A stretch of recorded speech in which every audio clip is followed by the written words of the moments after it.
ಬಂಧುಗಳೇ, ಮಲೆನಾಡು ಭಾಗದ ಜನ ಬೀದಿಗಳಿದ್ದಾರೆ, ಆಕ್ರೋಶಿತಗೊಂಡು ಪ್ರತಿಭಟನೆ ನಡೆಸ್ತಾ ಇದ್ದಾರೆ. ಇವತ್ತು ಶೃಂಗೇರಿ, ಎನ್ಆರ್ಪುರ, ಕೊಪ್ಪ ಈ ಭಾಗದಲ್ಲಿ ಬಂದ್ಗೂ ಕೂಡ ಕರೆ ನೀಡಲಾಗಿದೆ. ತಕ್ಷಣದ ಕಾರಣ ಏನಪ್ಪಾ ಅಂದ್ರೆ, ಒಂದಷ್ಟು ದಿನಗಳ ಅಂತರದಲ್ಲಿಯೇ 17 ಮಂದಿ ಕಾಡಾನೆ ದಾಳಿಗೆ ಬಲಿಯಾಗಿದ್ದಾರೆ. ಒಂದು ವಾರದ ಅಂತರದಲ್ಲಿ 2 ಬಲಿಯಾಗಿದ್ದಾರೆ. ಈ ರೀತಿಯಾಗಿ ಇದೀಗ ಕಾಡಾನೆಗಳ ದಾಳಿ ದಿನೇ ದಿನೇ ಜಾಸ್ತಿ ಆಗ್ತಿದೆ. ಸರ್ಕಾರದ ನಿರ್ಲಕ್ಷ್ಯ, ಅದೇ ರೀತಿಯಾಗಿ ಅರಣ್ಯ ಇಲಾಖೆಯ ನಿರ್ಲಕ್ಷ್ಯದ ವಿರುದ್ಧವಾಗಿ ಆಕ್ರೋಶಗೊಂಡ್ರು, ಜೋರಾದಂತ ಪ್ರತಿಭಟನೆಯನ್ನ ಮಾಡಿದ್ರು. ಅದಾದ ಬಳಿಕ ಪ್ರತಿಭಟನೆಯನ್ನ ಮಾಡಿದಂಥವರ ಮೇಲೆ FIR ಅನ್ನು ದಾಖಲಿಸಲಾಗಿದೆ. ಅದು ನಮ್ಮ ವ್ಯವಸ್ಥೆ.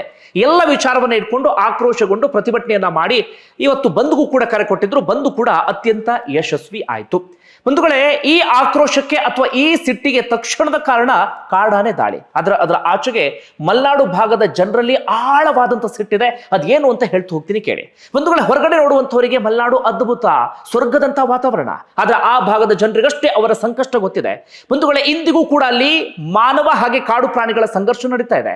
ಒಂದು ಕಡೆ ಕಾಡಾನೆ ದಾಳಿ, ಕಾಡು ಕೋಣಗಳ ದಾಳಿ, ಮಂಗಗಳ ದಾಳಿ, ಬೇರೆ ಬೇರೆ ಕಾಡು ಪ್ರಾಣಿಗಳಿಂದಾಗಿ ಬೆಳೆ ಬೆಳೆಯುವ ಹಾಗಿಲ್ಲ, ಬದುಕೋಕು ಸಾಧ್ಯ ಆಗದಂತ ಪರಿಸ್ಥಿತಿ. ನಿಮ್ಮಲ್ಲಿ ಒಂದಷ್ಟು ಜನ ಕೇಳಬಹುದು, ಕಾಡು ಪ್ರಾಣಿಗಳು ಎಲ್ಲಿ ಹೋಗಬೇಕು ಅಂತ ಹೇಳಿ. ಹಾಗಾದ್ರೆ ಮನುಷ್ಯ ಎಲ್ಲಿ ಹೋಗಬೇಕು? ಮನುಷ್ಯನ ಪ್ರಾಣಕ್ಕೆ ಹಾಗಾದ್ರೆ ಬೆಲೆ ಇಲ್ವೇ? ಇದು ಒಂದು ರೀತಿ. ಮತ್ತೊಂದು ಕಡೆಯಿಂದ ಇವತ್ತಿಗೂ ಕೂಡ ಅದೆಷ್ಟೋ ಜನರಿಗೆ ಹಕ್ಕುಪತ್ರ ಸಿಕ್ಕಿಲ್ಲ. ಇವತ್ತಿಗೂ ಕೂಡ ಅಲ್ಲಿ ಇದು ಅರಣ್ಯ ಪ್ರದೇಶ, ಇದು ಕಂದಾಯ ಇಲಾಖೆಯ ಪ್ರದೇಶ, ಇದು ಸರ್ಕಾರಿ ಜಮೀನು, ಈ ರೀತಿಯಾದಂತಹ ಒಂದಷ್ಟು ಸಮಸ್ಯೆಗಳೆಲ್ಲವೂ ಇಂದಿಗೂ ಇದೆ. ಇಂದಿಗೂ ಅದೆಷ್ಟೋ ಮಂದಿಗೆ ತುಂಡು ಭೂಮಿ ಕೃಷಿಗೆ ಅಂತಿಲ್ಲ, ತುಂಡು ಭೂಮಿ ಮನೆ ಕಟ್ಕೊಂಡು ವಾಸ ಮಾಡೋದಕ್ಕೆ ಅಂತ ಇಲ್ಲ. ಹಕ್ಕು ಪತ್ರಗಳಿಗಾಗಿ ನಿರಂತರವಾಗಿ ಜನ ಕೇಳ್ತಾನೆ ಇದ್ದಾರೆ. ಇದು ಮತ್ತೊಂದು ಸಮಸ್ಯೆ. ಅದರ ಆಚೆಗೆ ಆ ಭಾಗದ ಜನ ನಂಬ್ಕೊಂಡಿರೋದು ಅಡಿಕೆ ಬೆಳೆಯನ್ನ. ಇವತ್ತು ಅಡಿಕೆ ಅದೆಷ್ಟರ ಮಟ್ಟಿಗೆ ನೆಲಕಚ್ಚಿ ಹೋಗಿಬಿಟ್ಟಿದೆ ಅಂದ್ರೆ, ಹಳದಿ ರೋಗ, ಎಲೆ ಚುಕ್ಕಿ ರೋಗ, ಹೀಗೆ ನೂರಾರು ಸಮಸ್ಯೆಗಳು ಕಾಣಿಸ್ಕೊಂಡು ಅದಕ್ಕೂ ಕೂಡ ಶಾಶ್ವತವಾದಂಥ ಪರಿಹಾರ ಇಲ್ಲ. ಮತ್ತೊಂದು ಕಡೆಯಿಂದ ಮೂಲಭೂತ ಸೌಕರ್ಯದ ಸಮಸ್ಯೆ.